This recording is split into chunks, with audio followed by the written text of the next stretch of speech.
고1 시험 보기 직전에 꼭 알아야 할 것이라는 주제로 이번 설명 강의를 진행하게 된 메이저 수학학원 김찬혁 부원장입니다.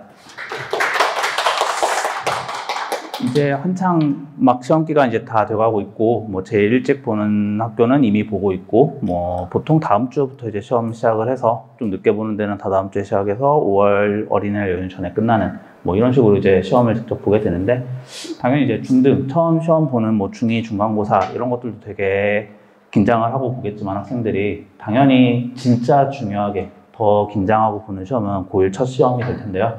그 고1 시험 보기 전에 직전에 꼭 알아야 할 것, 뭐 제가 학생들한테 해주는 이야기도 하고, 그 다음에 어머님들도 아셔야 되는 이야기이기도 할 거고, 그래서 한번 그걸 설명의 주제로 잡아서 준비를 해봤습니다. 네, 그래서 직전에 꼭 알아야 할 것.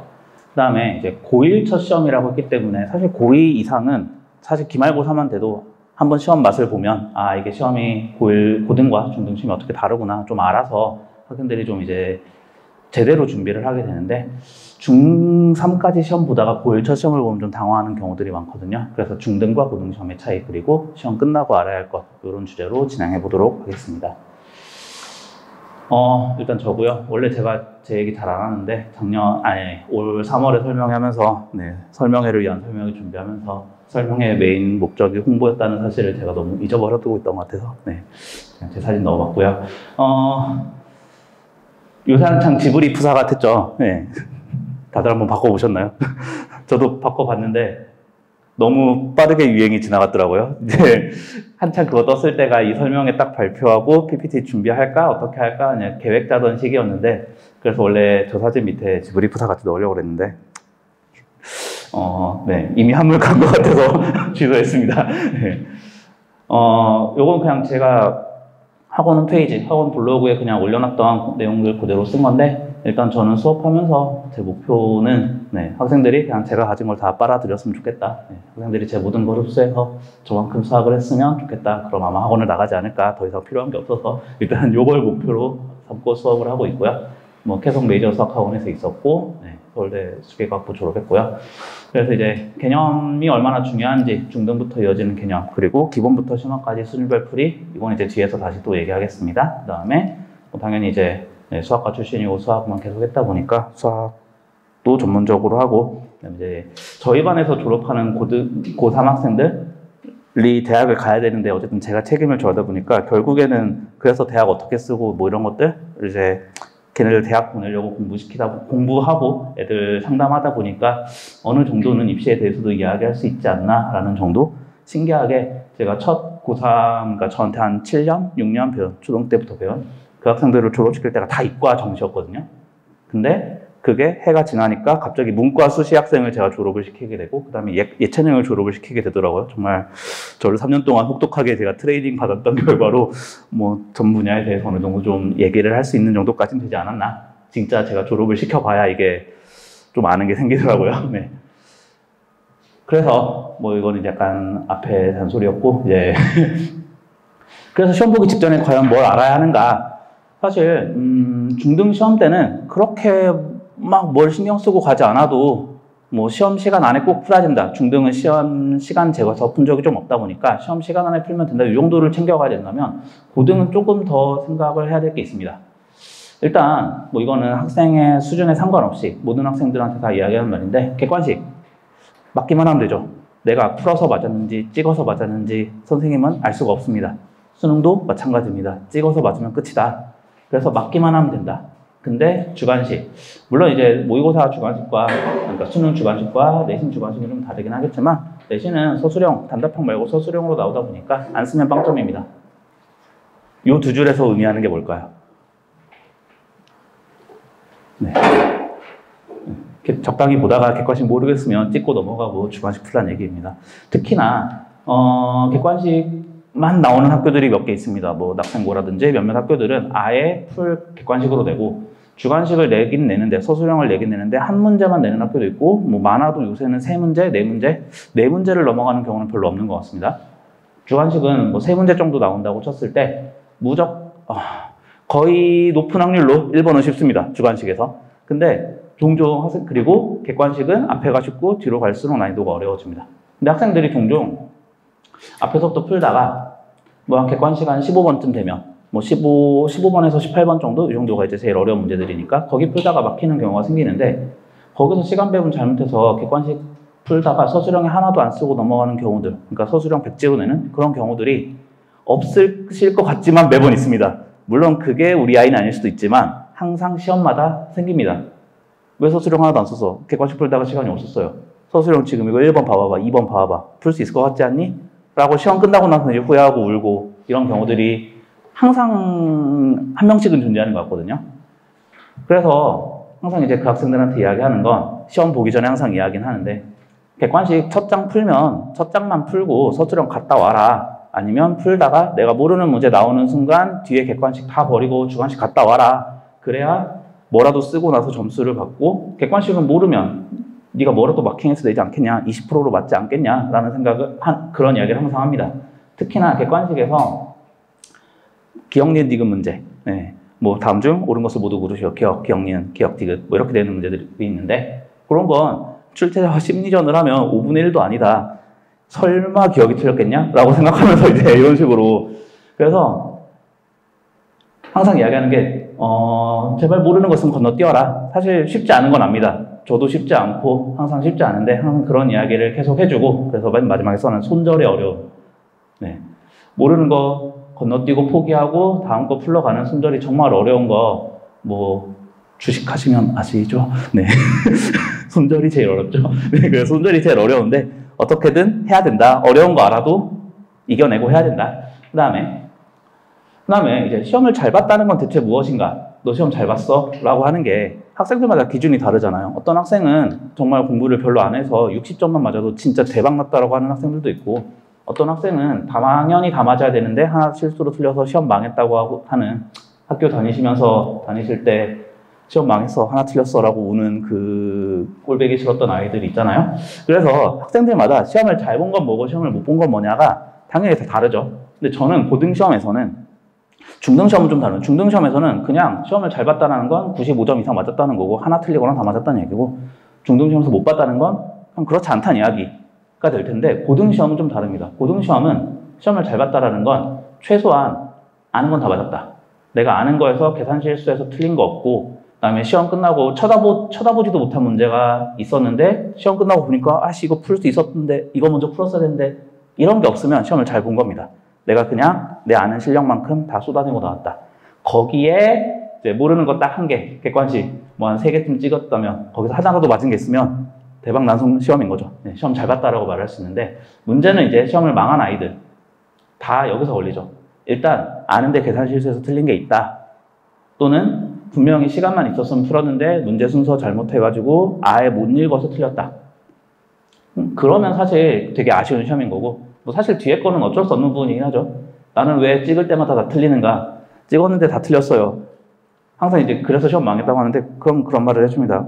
원래 찍었으면 틀리는 거다라고 이제 해주긴 하는데 아무튼 시험을 잘 봤다 못 봤다의 기준을 이렇게 잡고 그러면 시험 보기 직전에 이제 학생들의 수준별로 직전에 생각해야 되는 건 무엇인지를 좀 수준별로 정리를 해봤습니다. 첫 번째 중하위권. 하위권이라고 쓰고 싶었는데요. 네, 반발이 있을 수 있기 때문에 그냥 묶어서 중하위권이라고 했고요. 등급으로 말한다면 이제 내신 5등급제로 바뀌었으니까 등급으로 말한다면 솔직히 4등급과 5등급을 구분하는 건 크게 의미는 없을 것 같습니다. 그게 하위권이라고 저는 생각을 하는데 이제 중위권, 중하위권이라고 했으니까 3등급 이하. 정말 얘가 기적같이 시험을 봐도 2등급은 나올 것 같지 않은 좀 약간 많이 부족한 학생들이겠죠. 그런 학생들한테 해주는 말을 좀 정리를 해봤습니다. 아직 늦지 않았다.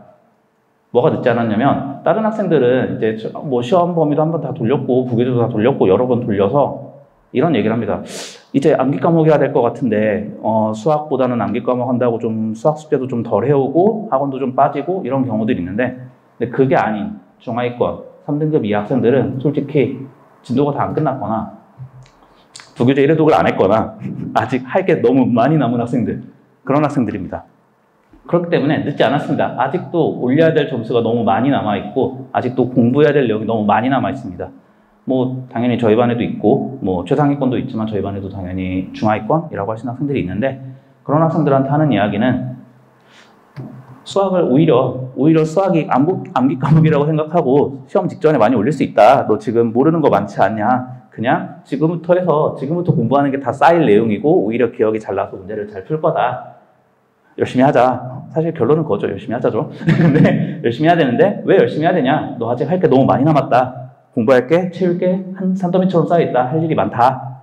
그 다음에 이제 학교 선생님을 믿자. 어차피 보통 이런 경우는 학교에서 주는 것도 다 못 끝내는 경우들이 더 많습니다. 뭐 이거도 풀고 저거도 풀고 사실 이런저런 설명회 다니면 뭐 고등학교 상위권들은 무슨 책을 풀고 정말 많이 보셨을 거예요. 저 설명할 때도 하기도 하고 뭐 기본적으로 생 개념원리 센으로 시작해가지고 뭐 고쟁이, 자의, 뭐 모의고사 기출 변형들 뭐 이거저거 다 풀었다고. 해당 사항이 없죠. 네. 지금 개념원리랑 센이라도 풀고 갔으면 좋겠다. 원래 그건데 이제 그거보다 더 내려와서 그냥 학교 선생님을 믿자. 학교에서 한 거 교과서랑 프린트만이라도 풀고 가라. 그거라도 외우고 가라. 그러면 생각보다 잘 나온다. 네가 생각한 거, 네가 공부한 거에 비해서 최대의 효율을 뽑아낼 수 있는 점수가 나올 거다. 라고 이제 사실 지금 뭐 오시는 학부모님들이 이제 고1 중하위권 딱 그 학생의 학부모님은 아닐 수도 있지만 이게 어쨌든 유튜브로도 올라가고 영상으로도 남으니까 좀 다 말씀드리도록 하겠습니다. 그래서 중하위권은 이렇게 저는 이야기를 해주고 중위권 여기서 중위권이면 뭐 2등급이 나올 수도 있고 근데 조금 삐끗하면 3등급 나올 것 같고 큰일 났다 뭐 2, 3등급 왔다 갔다 할 것 같은 저는 한 요 정도를 중위권이라고 생각을 합니다. 아직 짜낼 점수가 있다. 중위권이 좀 착각할 수 있는 게 자기가 할 만큼 했다라고 생각하는 경우들이 있거든요. 근데 슬프지만 요 정도 2등급에서 3등급 왔다 갔다 하는 학생들은 틀리는 문제는 계속 틀립니다. 분명히 저번에 풀었던 기억은 나는데 틀리고 이 유형은 제일 기본 유형이고 분명히 계속 나온다고 했는데 또 보면 또 새로워서 틀리고 슬프게 그런 일이 계속 생기는 곳이 2등급? 바뀐 기준으로 2등급, 예전 기준이면 3등급 정도 되는 3등급 학생들이 수학을 못하는 게 아니거든요. 좀 하고 알 거 알고 많이 봤다 싶은데 틀리는 유형을 계속 틀려서 3등급에서 못 올라가는 지금은 바뀐 걸로 치면 2등급에서 1등급으로 갈 좀 희망이 안 보이는 계속 이런 거 틀리면 절대로 1등급 안 나올 텐데 이런 정도의 학생들이 저는 중위권이라고 생각하면서 이 반복해서 틀리는 유형 요거를 챙겨야 되는 게 되게 중요하다고 생각합니다. 사실 뭐 이런 것 때문에 학원에서도 이제 저도 그러고 뭐 틀린 유형만 끊임없이 계속 이제 복붙해서 주죠. 네. 숫자만 바꿔서 내면 또 틀리고 이런 학생들이기 때문에 그 유형만 계속 반복해서 주고 요새는 뭐 문제은행들도 되게 많고 문제은행 나오기 전에는 제가 이제 AI가 되어서 제가 이제 이 책에서 뽑아내고 저 책에서 뽑아내고 이제 인간 AI가 되어서 제가 그걸 다 해왔었는데 요새는 이제 드디어 편해졌더라고요. 이제 그 문제 틀린 거 하나 돌려놓고 곱하기 3 만들어줘 하면 자동으로 나오더라고요. 그래서 너무 제 삶이 편해졌는데 네, 아무튼 그래서 그 반복해서 틀리는 유형 그거라도 맞추자. 그 다음에 이쪽이 제일 시간이 부족한 학생들이 여기 2번 중위권이랑 다음에 나올 상위권 학생들인데 시간 부족이 제일 많이 쌓립니다. 그리고 많이 봤던 문제들이 공부를 했던 것들이 제법 있긴 하기 때문에 이거저거 아는 거 봤던 거 건드리다가 봤던 건데 아직 완벽하게 안 돼서 반복해서 틀리는 유형 틀리고 나면 실제 맞아야 될 문제 못 풀고 이런 경우들이 되게 많아서 그래서 저는 이쪽에는 특히 특별한 유형 틀렸던 유형만 좀 챙겨서 주는 편이고 그래야 내가 봤던 거 그 다음에 이 학생들은 어려운 문제도 분명히 풀긴 했거든요. 근데 어려운 문제는 풀고 나면 네가 이걸 시험장에서 풀어야 되는 게 아니라 이거 변형 문제를 보면 아 내가 이걸 패스를 해야 되는구나. 네가 이거를 한번 다 푸는데 계산 실수 없이 완벽하게 다 해도 이 정도 걸리는데 내가 시간 안에 못 풀 것 같으니까 이 문제는 버려야 되는구나. 오히려 그런 용도로 이 학생들은 심화를 푼다면 오히려 그런 문제 한두 문제를 빨리 버릴 수 있게 그럴 용도로 좀 풀리는 편이고요. 그 다음에 상위권 여기서 말하는 상위권은 제 생각에는 1등급제 바뀌고 나서는 일반고 다 일반고죠 사실 낙중대 빼고 나머지 학교들 낙중대라고 하면 안 되고 낙중대 보편까지 해서 거기 빼고 나머지 학교들에서는 1등급을 받을 수 있을 것 같은 학생 10% 안에 들 것 같은 학생 근데 보통 그런 학생들은 낙중대 보편 가면은 1등급이 좀 간당간당합니다. 아무래도 낙중대가 더 잘하는 학생들이 많다 보니까 그래서 그 정도 쉬운 학교에서는 1등급 어려운 학교에서는 1, 2등급 왔다 갔다 하는 뭐 그 정도를 저는 상위권이라고 생각을 하는데 그 학생들이 제일 자만합니다. 그 학생들이 제일 시험 전에 수학학원에 제일 많이 빠집니다. 저 수학할 만큼 했어요. 암기 과목 해야 돼요. 수학할 시간 없어요. 수학 안 올 거예요. 항상 그런 얘기를 제일 많이 듣는 구간이 저기거든요. 어느 정도 동의는 합니다. 수학 분명히 이해할 만큼 했고 심한 문제집 풀 만큼도 되게 많이 풀었고 그런데 그런 학생들의 특징은 그때 안 오고 시험 직전에 갑자기 딱 보면 저희가 어떻게 풀지 기억이 안 나요. 갑자기 그냥 갑자기 멍해져가지고 아 이거 분명히 봤던 것 같은데 어떻게 해야 되는지 그냥 감을 잃어버린. 그래서 이 학생들은 제 하는 말이 아 그래 암기 과목 해야 되는 거 알겠어. 너 종과목 내신 챙겨야 되는 거 알겠는데 학원은 와. 숙제 안 낼게. 학원은 와. 제가 하고 나서 시험이라도 봐. 어차피 이제 저희 학원은 뭐 주 2회나 주 3회에서 4시간씩 오거든요. 일주일에 주 3회 와서 4시간 한다 치면 12시간이면 내신 직전에 그 정도 수학해도 되거든요. 그거 시간 12시간 암기 과목 한다고 뭐가 드라마틱하게 바뀌는 건 아니어서 학원은 오라고 합니다. 그래서 숙제는 안 해도 학원은 오자. 학원은 와서 시험이라도 봐자. 놓지 말고 꾸준히 하자. 걔네들한테 항상 강조하는 내용은 이런 내용입니다. 그리고 아까 맞는 말인 게 수학 뭐 더 할 거 없는 것 같고 충분히 한 것 같은데요. 그래서 올라갈 때는 별로 없습니다. 정말 상위권이잖아요. 뭐 안 푼 것도 없는 것 같고 올라간 거 되게 올라갈 때도 없이 그런데 하지만 내려갈 때는 많습니다. 감을 한번 잃으면 시험 진짜 오랜만에 봐가지고 딱 시험 한번 보면 그냥 갑자기 막 10번 이런 데서 막혀가지고 그냥 거기서부터 걔네들은 특히나 내가 잘하는 걸 알고 있으니까 내가 10번에서 막힐 리는 없다고 생각을 하거든요. 근데 그런 학생들이 갑자기 10번에서 낯선 유형 하나 보면은 그거 어색해가지고 망하는 이런 일이 바로바로 생깁니다.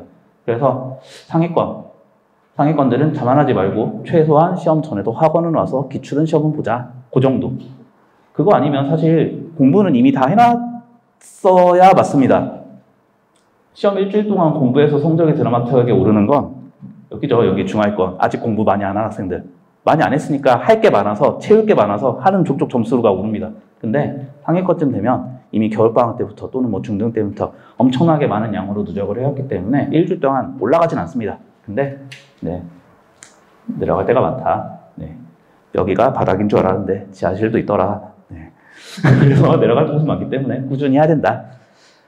마지막 극상위권. 여기서 극상위권이면 뭐 일반고, 그러니까 쉬운 학교 기준으로 말하면 얘는 어지간히 시험을 망하지 않는 이상 웬만하면 1등급 나올 것 같은데 그 다음에 뭐 낙종대 기준으로 말해도 이 정도면 낙종대에서도 1등급은 받을 것 같은데 이런 학생들 예전 기준으로 치면 일반고에서 4% 기준으로도 당연히 1등급 받을 것 같은 그런 학생들 저는 그런 학생들을 이제 극상위권으로 따로 분류를 했는데 사실 저도 그랬죠. 네, 저도 학교 다닐 때 그랬어가지고 이제 애들이 저한테 시험 보는 거 이런 거 물어보면 슬프지만 어쨌든 제 경험 위주로 얘기하다 보니까 저거에 맞춰서 얘기를 해요. 그럼 이제 애들이 되게 싫어하죠.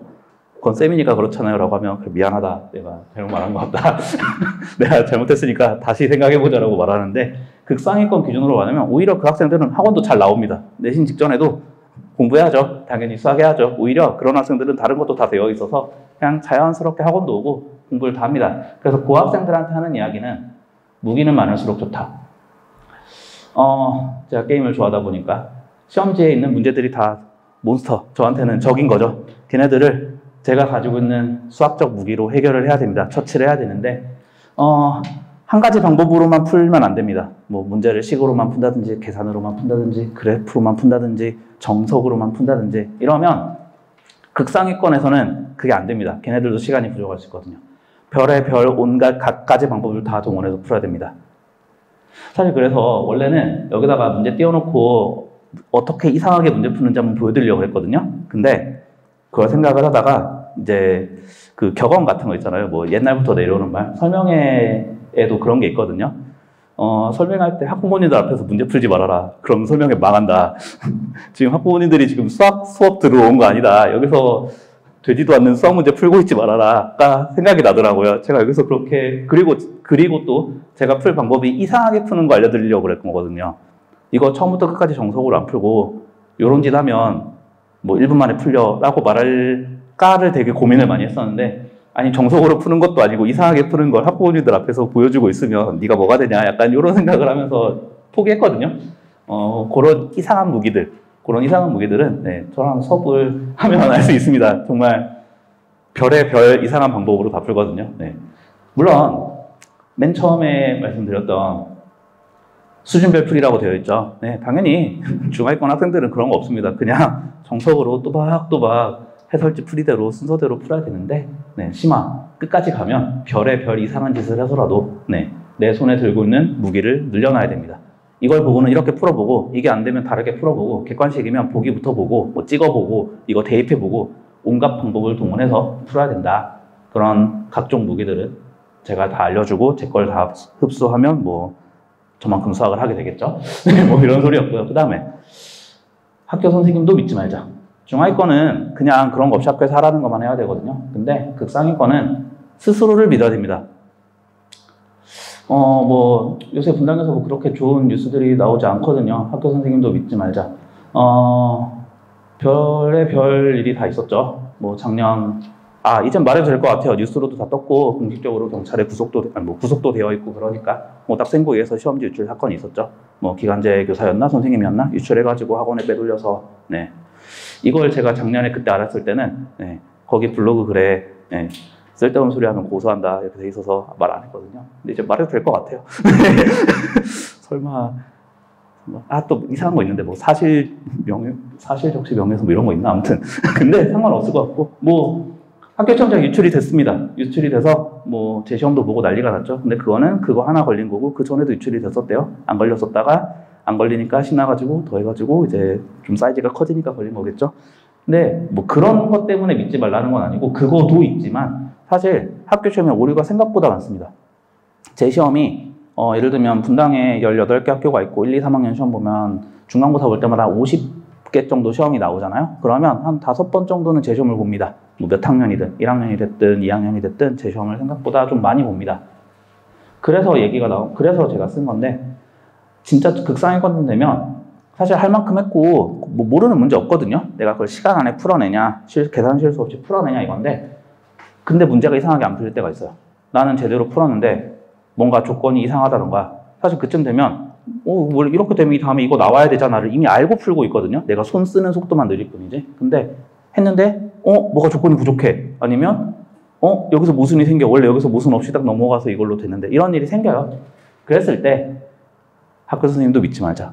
문제 오류구나 라고 생각하고 넘어가는, 진짜 그 정도까지, 극상위권은 그 정도까지도 생각을 해야 되고, 그 다음에 스스로를 믿자. 그래도 못 본 문제가 있을 수 있어요. 뭐지? 내가 이렇게 공부를 많이 했는데 내가 모른다고? 그랬을 때 다른 애들도 모르겠구나. 나만 모르는 게 아닐 거야. 내가 모르는데 니들이 알 것 같아? 라는 마음으로, 대체 나도 모르는 걸 어디서 끄집어내가지고 베껴온 거지? 어떻게 창작한 거지? 라는 생각을 갖고, 내가 못 풀면 남도 못 푼다. 어차피 상대평가다. 내가 쟤네들보다만 잘 보면 되는데, 나도 못 풀고 쟤네도 못 푸는데, 그럼 만점이 100점이 아니라 90점부터 시작이구나. 라는 마인드 컨트롤이 제일 중요한 것 같습니다. 극상위권에서는. 이쯤 되면 수학 실력은 충분하죠. 네, 뭐 극상위권이잖아요. 낙중대에서 1등급 받을 정도 학생이면 뭐 저만큼 수학할 겁니다. 어느 정도는. 그래서 최대한 많은 무기를 가지고 스스로를 믿고 시험장에 들어가자. 저는 이제 극상위권 학생들한테는 이런 말을 해주는 편입니다. 그러면 대체 중등에서 고등으로 넘어갈 때 무슨 변화가 이렇게 많이 생기길래 이렇게 호들갑을 떨면서 고일 시험에 대해서 이야기를 하냐?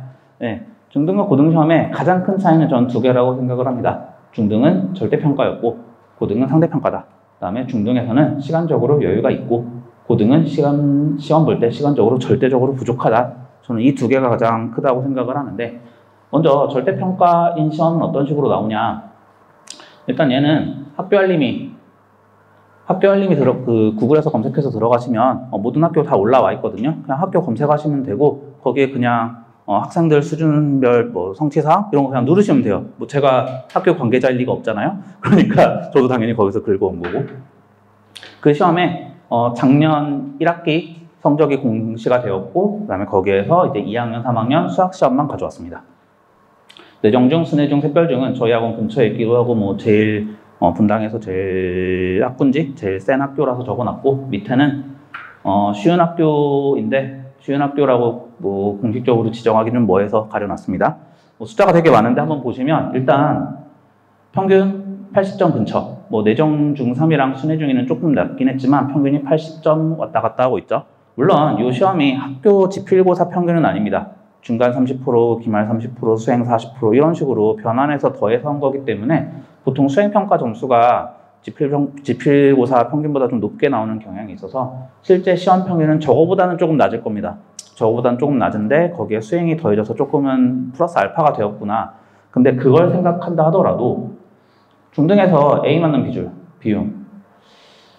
내정중 같은 경우에 41%, 31%, 33%, 순회중은 33%, 37%, 샛별중 같은 경우는 46%, 45%, 모 중학교 같은 경우에는 59.4%까지도 중등에서 A를 받고 올라갑니다. 사실 저는 중등 시험은 어렵게 내면 안 좋다고 생각을 합니다. 개인적으로는 그렇게 생각하는데 절대평가잖아요. A를 받냐 안 받냐가 생각보다 좀 중요합니다. 뭐 특목고 입시 생각하는 뭐 외대부고든 뭐 영재고든 뭐 등등등 특목고 입시를 생각을 하는데 시험을 쓸데없이 너무 어렵게 내가지고 B 하나 맞았어. 이러면 좀 가기가 불편해지거든요. 특히 주요 과목에서는. 근데 뭐 그냥 적당히 내도 어차피 절대평가인데 내가 이거를 A를 받냐 B를 받냐가 더 중요한 거지 등수 줄 세우는 건 중요한 게 아닌데 굳이 어렵게 내는 학교들이 좀 있습니다. 특히나 이제 내정 순회가 좀 그런데 그래서 슬프게 순회중이 학생들 되게 잘하거든요. 진짜 잘하는 애들 많고. 근데 잘하는 거에 비하면 사실 특목고는 잘 못 보냅니다. 생각보다 순회중 명성과 순회중의 학생 수랑 이런 걸 봤을 때는 솔직히 잘 못 보내는 편이거든요. 특히 올해가 조금 그렇긴 했는데. 그래서 조금 아쉽긴 합니다. 시험을 좀 쉽게 내줬으면 좋겠다. 물론 순회중에 잘하는 학생들이 많아서 좀 어렵게 내야 이제 학생들이 좀 공부도 좀 더 하고 이런 면은 있겠지만 그게 좀 아쉽긴 하고 그래서 이 비율이 어떤 걸 의미하냐 5등급제에서 1등급 10%, 2등급 24%, 3등급 32%, 즉 34%까지가 1, 2등급이거든요. 그리고 내신 평균으로 3점대를 맞으면 바뀐 5등급제에서 내신 평균이 3점 몇이다. 뭐 2.5 밑에다. 그럼 솔직히 아시는 대학을 수시로 못 갈 겁니다. 뭐 바뀌기 전 9등급제에서도 2.5면 좀 간당간당했는데 2.5면 인서울 어디 쓸 수 있지 막 이걸 고민해서 써야 되는데 바뀌고 나서 2.5면 그냥 정시해야 될 것 같거든요. 아마 높은 확률로 정시 논술 이쪽 해야 될 텐데 근데 2등까지 34%였잖아요. 중학교에서 A 맞으면 그걸로 안심이 안 되는 이유입니다. 뭐 내정중 3 요 정도 빼면은 다 A가 34%를 넘죠. 그 얘기는 아 중등에서 A 맞았는데 고등 가면 3등급이 나올 수 있구나. 3등급이 나올 수 있는 정도가 아니라 뭐 유학교 3학년 59.4% 여기 같은 경우는 절반은 3등급이 나오는구나. 중등에서 A 맞은 거 가지고는 그것만으로 목표를 잡아서 공부를 해서는 안 된다. 그거랑 별개로 그냥 열심히 해야 된다. 내가 고등 가서 대학 잘 가는 것까지 목표로 한다면 중등 A 맞았으니까 라고 생각하면서 조금 가볍게 공부하는 이런 일은 있으면 안 된다. 이런 이야기를 말씀드리고 싶고요. 그 다음에 이제 고등. 그럼 고등은 상대적으로 보자마자 평균이 좀 내려가죠. 뭐 잘하는 학교들은 이름을 까도 될 것 같고 좀 아닌 학교들은 이름을 까면 혼날 것 같아서 좀 가려놨는데요. 뭐 이것도 당연히 학교 알림이에 다 올라와 있는 자료 그냥 긁어온 거고요. 뭐 평균적으로 60점대에서 뭐 70.3까지 해서 60점대 평균이 나오고 있습니다. 사실 그래서 옮기면서 되게 놀랐는데 뭐 낙생고 A 9.3%, 뭐 평균이 68점대니까 9.3%면 그럴 수 있다. 예전 기준으로 1등급 4%, 2등급 7%에서 11%까지가 A니까 한 1, 2등급이면 9.3%구나 생각을 했거든요. 근데 잘못 본 줄 알았어요. 중학교 0.8. 내가 지금 잘못 보고 있나? 오타인가? 뭐지? 라고 생각을 했거든요. 근데 생각을 해보니까 이때가 작년 2024년 거니까 작년 중간고였거든요. 시험 난이도가 진짜 말이 안 되게 어려웠습니다. 말이 안 되게 어려웠어서 그때 제 기억에 1학기 중간고사 기억에 1컷 4% 기준이긴 했지만 1컷에 70점대였거든요. 그러니까 시험 A 비중이 0.8%가 이렇게 뜨거든요. 0.8%면 전교생 중에 2명 A였던 얘기예요. 근데 상관이 없습니다. 고등 A가 무슨 상관이에요? 그냥 1등급 받으면 되죠. 즉, 저 B에 1등급인 애들이 되게 있을 거거든요, 당연히. 뭐 저 0.8%로 채워질 리가 없으니까. 걔네들은 B인데 1등급인 거예요? 그럼 1등급인 거예요, 그냥. 그래서 고등은 점수가 중요하지 않다. 몇 점인 게 중요한 게 아니라 몇 등인 게 중요한 거다. 그거를 좀 생각하셔야 될 것 같고 뭐 잠깐 자기 자랑을 하면 0.8%는 아니겠지만 뭐 여기 어딘가에 저희 반 학생이 이제 1등급을 중학교 때 받아서 잠깐 자랑이었고요. 그 다음에 대진고 우편고 요게 이제 낙생이랑 비슷하죠. 뭔가 우리가 자주 볼 것 같은 숫자 저 정도의 A 한 10% 그래서 저 정도 A가 9%에서 10% 정도 나오면 보통 시험 기준으로 2개 틀리면 1컷 물론 그 1컷은 4%입니다. 그러니까 지금 바뀐 거 기준으로 치면 뭐 낙생, 대진, 보편 같은 시험이면 하나 더 틀려서 3개 정도 틀리면 바뀐 거에서도 1등급이 나오지 않았을까 이 정도 생각을 합니다. 서영고 난리가 났죠. 2.2% 이러면 전교생 중에 6명이 90점을 넘었다는 얘기입니다. 근데 아까 말씀드렸지만 중요한 게 아니다. 6명이 나머지 학생들 B 맞았지만 1등급 받은 학생들 그냥 1등급이다. 요때 서영고가 과중 바꾸고 약간 좀 빵꾸나고 이러면서 약간 학교에서 과중으로 바꾸면서 시험 난이도도 확 올리고 이랬던 시험이라 이때 서영고 시험도 1컷이 70점대였습니다. 선생님들이 난이도 조절을 정말 잘 하시거든요. 뭐 가끔 사고가 나는 경우도 있지만 전반적으로 잘 하시는데 한 번씩 사고가 나면 저런 일이 생긴다. 한 번 더 자랑을 하면 이때 1등도 저희 반에 있었죠. 그 다음에 뭐 어디 학교인지 말씀을 드리고 싶진 않지만 이 학교 같은 경우는 A 비중은 비슷하죠. 뭐 2개 틀리면 1등급, 3개 틀리면 1등급 왔다 갔다 할 건데 여기가 문제죠. 여기가. 이 학교는 뭔가 공부를 안 하는, 못하는 학생들이 많이 갔구나 라고 생각을 하시면 될 것 같고요. 어딘지는 말씀드리지 않겠습니다. 그 다음에 이 학교, 여기는 다른 류의 문제가 생기거든요. 평균이 63.8. 여기랑 비슷하죠. A, B가 50%예요. 50%가 넘었죠. 이건 뭐냐? 시험을 엄청 쉬웠다는 얘기죠. 애들은 별로 잘하는 정도는 아닐 수 있는데, 왜냐면 그 쉬운 시험에서도 이렇게 많다는 얘기니까, 밑에 어쨌든 있다는 얘기니까. 그래서 이때는 이 학교가 시험이 무지막지하게 쉬웠구나. 시험이 엄청 쉬워서 점수들이 다들 잘 나왔구나. 근데 이걸 보고 이 학교가 엄청 잘하는 학교다라고 생각하기에는 좀 부족함이 있구나. 어쨌든 못하는 학생들, 안 하는 학생들은 좀 있다 보니까 뭐 이런 것들로 나중에 뭐 고등학교 한번 어디 가려고 보실 때 저런 것들도 한번 참고 자료로 보시면 될 것 같다. 근데 문제는 이건 참고 자료밖에 안 되는 게 출제하시는 선생님과 그의 학생들의 수준에 따라서 많이 달라지기 때문에 뭐 100% 믿을 건 아니다. 그래서 고등시험은 점수가 중요한 게 아니라 등수가 중요하다. 이 얘기를 다시 한 번 더 드리려고 보여드린 거고요. 그 다음에 시간적으로 중등은 여유가 있습니다. 솔직히 중등은 학생들한테 이제 45분 기출 재고, 시간 재고 기출 풀라고 시험을 보면 잘하는 학생들은 20분이면 풉니다. 20분에 풀고 기출 몇 개 푸는 게 숙제 이렇게 되면 빨리 풀고 쉬어야지라고 검산 안 하고 그냥 우다다다닥 20분에 하나씩 풀어낸 다음에 틀린 거 고치고 이러고 끝나거든요. 이제 그런 학생들은 시간적 여유가 있으니까 실제 시험 볼 때는 검토 한번 다시 해라. 꼭 처음부터 한번 다시 풀면서 숫자 이상했던 거 한 번씩 꼭 보고 이러라. 이런 얘기를 하지만 고등은 그럴 시간이 없습니다. 그냥 처음부터 끝까지 한번 다 푸는 것도 부족합니다. 시간이 절대적으로 부족해서 풀고 검산할 시간 같은 건 없습니다. 그런 시간은 아무도 없습니다. 최상위권, 극상위권도 검산할 시간까지는 없습니다. 즉, 한 번 문제 풀 때 또박또박 정확하게 풀어야 되고 그리고 또박또박 한 번에 풀 수 있는 이유는 애초에 시간이 부족한 걸 알고 계산 과정이 복잡하고 숫자가 더러울 걸 알기 때문에 중간에 이상한 게 나오면 상위권들은 그때 알아챕니다. 이미 보던 숫자가 아닌데 내가 이 계산을 해야 된다고? 그럼 그때 바로 올라가서 그 계산 검산을 하고 거기서 찾아내야 되지 다 풀고 나서 다시 풀어서 찾아낸다? 이거는 현실적으로 일어날 수 없는 일이라서 시간이 절대적으로 부족합니다.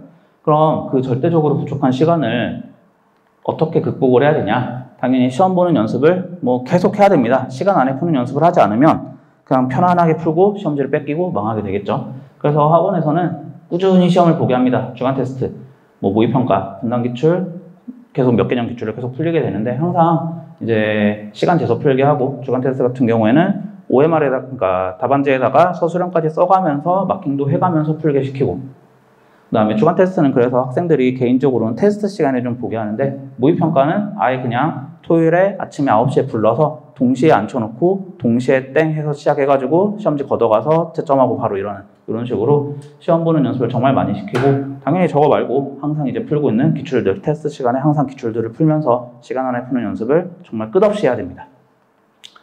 그 다음에 이건 이제 학원에서 쓰는 내신 대비 규제인데 수학 문제 풀지 말라 그랬는데 수학 문제 얘기를 잠깐 하게 되네요. 이게 2017년 6월 30번 모의고사 기준으로 30번이라는 거는 주관식 맨 마지막 문제 제일 어려운 문제가 되는데 그 문제를 분당에서는 요새 이제 분당 지역 추세는 뭐 이런저런 부규제 쓰던 것들 다 없애고 그냥 다 모의고사 기출로 돌리고 있거든요. 그냥 모의고사 기출, 모의고사 올림푸스 기출 문제집, 자이스토리 아니면 학교 프린트의 부규제, 학교 프린트의 모의고사 기출들 이런 식으로 해서 다 실제 모의고사에 나왔던 문제를 숫자만 바꿔서 내고 있습니다. 실제로 뭐 2023년 늘푸른고, 2022년 낙생고, 2022년 중앙고, 번호대도 다 뒷번호죠. 실제 제일 어려웠던 저 시험지 모의고사 시험지에서 제일 어려웠던 문제이기 때문에 뭐 당연히 난이도가 있고 그것들이 이제 객관식 뒷번호, 거의 마지막 번호 늘푸른고는 저게 마지막 번호일 거고 낙생고는 저 뒤에 몇 개 더 있고 중앙고도 저 뒤에 몇 개 더 있긴 한데 아무튼 난이도가 저런 식으로 나오고 있다. 저거 실전에서 맨 처음 모의고사 날 저걸 보면 푸는데 한 10분은 걸릴 것 같거든요. 진짜 잘 풀어도. 근데 저희는 이미 풀어본 상태여야 되고 저걸 숫자 바꾼 문제만 숫자 잘 보시면 조금씩 다릅니다. 숫자 바꾼 문제만 계속 연습을 해야 됩니다. 뭐 이걸 이제 뭐 문제은행 프로그램이나 AI 써서 숫자 변형 자꾸 돌려서 프로그램 돌리면 계속 나오는데 그걸 제가 쓰기 전 인간 AI가 되어서 여기저기 기출해서 다 갖다 붙여놔가지고 애들한테 몇 배수로 풀리고 있는 뭐 그런 이제 저희 학원 내신 대비 교재고요. 개인적으로 정말 열심히 만들었고 잘 만들었다고 생각하고 자화자찬 시간이었고요. 신기한 건 저는 이제 이걸 만들었을 때 그래서 다른 학원들은 내신 대비 교재 어떻게 하지? 뭐 대치나 이런 데서는 어떻게 하지?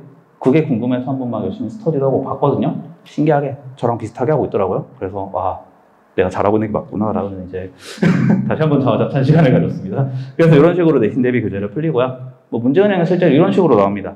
아깝게 내신 대비 그 내신 기출에서 실제로 가져온 거다 보니까 아무래도 그 해 기출 모의고사 건은 아직 내신을 안 봤으니까 변형 문제가 없잖아요. 그런 것들은 뭐 저도 그래서 문제은행 쓰고 AI 돌리고 이러거든요. 그래서 거기에서 가장 최신 연도 거 기출들 뭐 당장 올해 3월에 본 거 뭐 이런 것들까지도 모의고사 쌍둥이 문제들 변형해서 풀리고 있고 좀 빡센 학교들, 분당에서 빡센 학교들은 선생님들이 너무 열심히 하셔서 그냥 이번에 본 시험들도 변형해서 내시고 뭐 작년 수능 뭐 이런 게 나왔던 가장 최근 모의고사 문제들도 직접 변형해서 문제 내시고 하면서 학생들을 정말 혹독하게 키우시고 계시고요. 그래서 정말 내신 대비 열심히 시키고 있다. 뭐 준비도 열심히 하고 자료도 열심히 만들어서 애들한테 많이 뿌리고 있다. 뭐 이런 내용이었습니다. 그 다음에 마지막으로 시험 끝나고 나서 알아야 할 것. 사실 지금까지 말씀드렸던 내용이 거의 1번이랑 합쳐지는데 고등은 상대평가라고 했잖아요. 그렇기 때문에 몇 점 맞았니? 몇 개 틀렸니? 를 시험 끝나고 물어보시면 안 됩니다.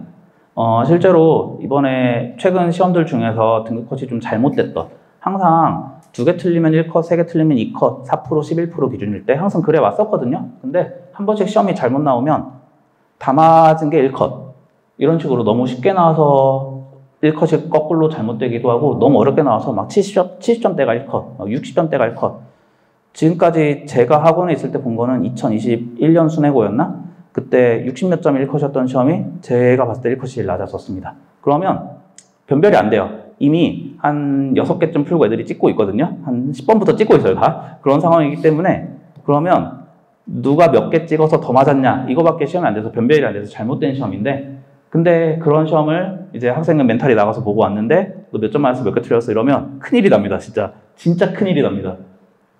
그래서 시험 보고 왔을 때는 그냥 뭐 아는 거 잘 풀었니? 다 풀었니? 뭐 이 정도만 하시고 실제로 이제 시험지들이 좀 학교 선생님이나 학원 선생님들이 좀 보고 나서 난이도가 좀 변별이 되고 나서 그러고 나면 저희도 이제 말씀을 드리거든요. 시험 뭔가 잘못됐다. 이거 너무 어려웠어서 이거는 진짜 1컷이 평소 생각했던 것보다 막 2-3개 더 내려갈 거고 그러니까 이 정도면은 못 본 게 아니다. 잘 본 거다. 뭐 이럴 수도 있고 그다음에 작년 순회고 1학년 기말고사였나? 그때가 1컷이 쉬었거든요.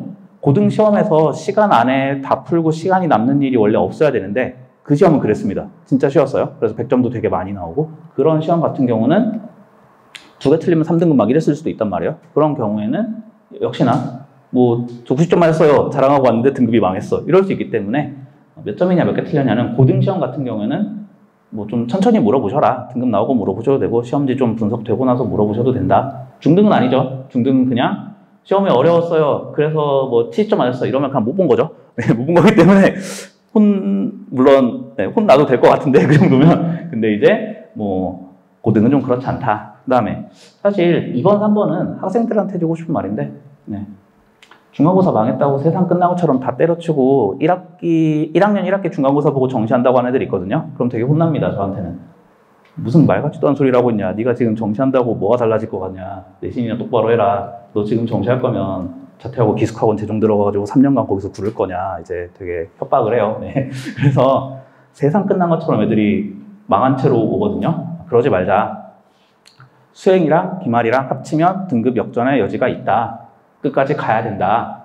1학년 1학기 가지고 끝나는 것도 아니다. 1학년 2학기, 2학년 1학기까지 챙겨봐야 된다. 그리고 5등급제 바뀌고 나서 2학년 내신이 조금 더 힘들어질 거거든요. 워낙 등급 나오는 과목들이 많아서 뭐 고2, 고3 때 절대평가 ABC니까 뭐 3-4과목만 하면 되지 이런 일이 있었는데 지금은. 근데 지금 현재 고1부터는 그런 일이 없습니다. 모든 과목이 다 등급이 나오다 보니까 진짜 힘들거든요. 고1 때 등급을 유지하기도 힘들 거고 그 얘기는 거꾸로 말하면 고1 때 등급을 역전할 기회도 2, 3학년 때 있을 거다. 제발 세상 다 산 것처럼 포기하고 공부 때려치지 말아라. 그 다음에 사실 제일 하고 싶은 말은 3번이긴 하죠. 시험 끝나고 정말 많습니다, 할 일이. 어린이날 연휴도 있고, 축제 있고, 수학여행 가고, 놀러 가고, 별의 별 일을 다 해요. 정말 다 끝난 것처럼 놀거든요. 세상 끝난 것처럼 공부는 포기하는데 세상 끝난 것처럼 노는 건 끝까지 놀아요. 그래서 이때 제일 중요한 건 언제 공부를 다시 시작할 것인가. 저는 시험 끝나고 그 당일날 놀라 그래요. 그리고 다음날 하고 놀아 그래요. 물론 안 오죠. 이제 일주일만 쉴게요. 이런 애들이 있어요. 당연히 있는데 항상 잔소리하죠. 안 그래도 중간 끝나고 기말고사까지 기간 짧은 거 알지 않냐. 근데 네가 여기서 일주일 놀면 지금 몇 프로를 버리는 건지 아냐. 너 지금 공부 빨리 해야 된다. 항상 네, 시험 끝난 아이들과 하는 전쟁은 저겁니다. 최대한 빨리 공부를 다시 시작하는 거. 이게 제일 중요해서 시험 끝나고 시험 망했다고 다 난리치지 말고 빨리 다시 공부 시작해서 네, 기말 잘 보자. 뭐 이런 얘기를 해야 될 것 같고요. 그래서 네, 놀지 말라고 어린이날 연휴에 네, 저는 학원을 쉬거든요.